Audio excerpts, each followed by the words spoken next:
Pada tahun 2023, Indonesia sempat menjadi negara dengan pengguna Google terbanyak dengan trafik 4,42 miliar.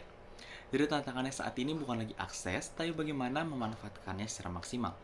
Halo semua, saya Edward Tanugrahangga, biasa dipanggil Edward, dari Universitas Brawijaya, Fakultas Teknologi, Agroindustri dan Biosistem, jurusan Bioteknologi semester 4. Jadi untuk menjawab pertanyaan pertama, hal yang saya suka dari Google dan bagaimana menjadi GSA adalah hal terbaik.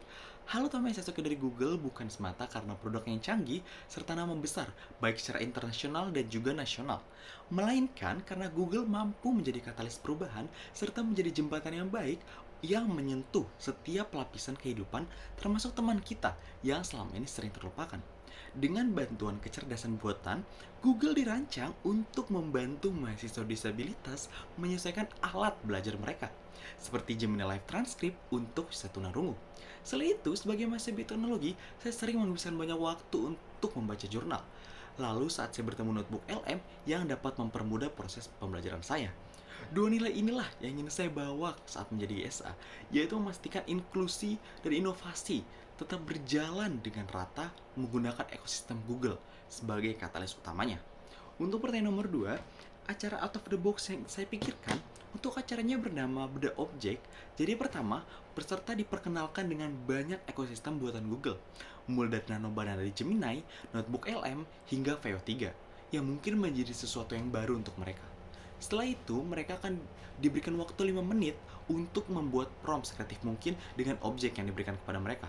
Hasilnya dapat berupa gambar, lagu dari objek, penjelasan secara podcast, dan lain sebagainya.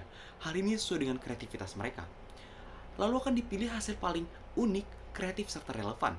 Dari situ akan dilakukan diskusi singkat bagaimana prompt ini dapat menghasilkan hasil yang efektif dan juga bagaimana menyusun prompt yang sesuai. Dari sini mahasiswa tidak hanya belajar mengeksplorasi ekosistem dari Google, tapi juga belajar untuk menyusun prompt yang sesuai. Selanjutnya, pertanyaan ketiga, cara saya menyelesaikan masalah dan berpikir out of the box. Jadi pada semester 3, saya merupakan koordinator award di fakultas. Semuanya berjalan lancar sampai saat sesi band dimulai dan keyboard tiba-tiba mati total. Blank screen yang seharusnya hanya 30 detik, molor menjadi 5 menit. Hal yang saya pikirkan pertama adalah solusi teknis untuk memperbaiki keyboardnya itu sendiri. Namun, saya redefinisi masalahnya dan saya cari apa sebenarnya akar masalahnya. Akar masalahnya adalah karena keheningan yang membuat peserta menjadi tidak nyaman.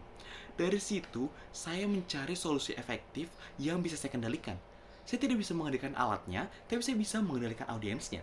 Jadi secara inisiatif saya turun ke bawah panggung dan secara spontan mulai mengajukan beberapa pertanyaan yang membangun suasana interaktif dengan para peserta. Untuk pertanyaan terakhir, momen yang membuat saya bangga dan dampak yang ingin saya ciptakan, momen yang membuat saya bangga adalah ketika terdapat masyarakat maupun mahasiswa yang pertama kali mengatakan bahwa oh, ternyata Google bukan sekedar mesin pencari informasi dan website, serta ketika mereka dapat mengintegrasikan tugas mereka, kegiatan sehari-hari mereka yang dapat dipermudah dengan bantuan ekosistem Google. Karena selama ini masyarakat hanya melihat Google bukan sebagai ekosistem yang luas, tapi sebagai tempat untuk mencari informasi saja.